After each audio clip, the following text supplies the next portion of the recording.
Şuşa şəhəri quruculuq və inkişaf dövrünü yaşayır. Keçmiş məcburi köçkünlərin doğma yurda qayıdışının təmin olunması üçün yeni yaşayış binaları inşa edilir. Bununla paralel tarixi mədəni irsin bərpası və infrastruktur layihələrinin icrası da reallaşır.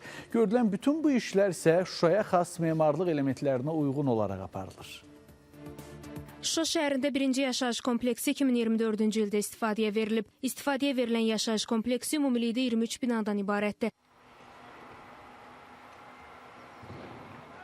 Hazırda şəhərdə D3 və D4 yaşayış massivlərində çoxmənzilli binalar inşa olunur. D3 yaşayış massivində 17 çoxmənzilli yaşayış binasının inşa edilməsi nəzərdə tutulur. Birinci mərhələdə 10 binanın inşası davam etdirilir.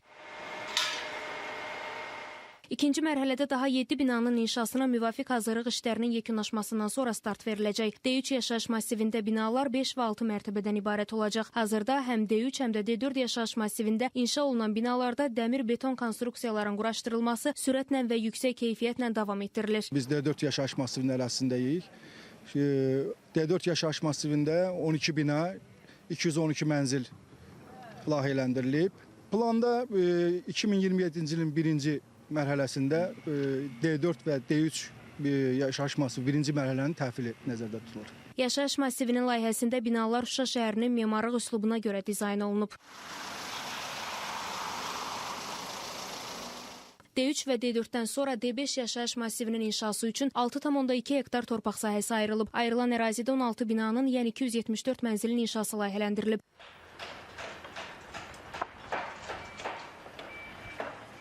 Şuşada tarixi memarlıq abidələri də bərpa olunur. Qədim memarlıq üslubu ilə müasir tikinti standartlarının uzlaşdırılması Şuşanın tarixi simasının qorunmasına xidmət edir.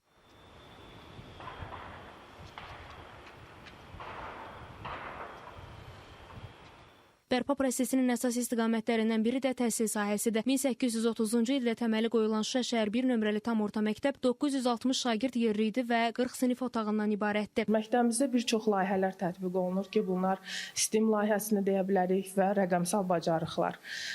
Şagird sayını ümid edirik ki və inanırıq ki, növbəti köç prosesində şagird sayının artacağı gözlənilir. Təhsil ocağında yaradılan imkanlar şagirdlərin elmi və texnoloji bacarıqlarının inkişafına şərait yaradır. Uzun illərin həsrətindən sonra yenidən Şuşaya qayıdış xalqımız üçün böyük sevinc və qürur hissi yaşatdı.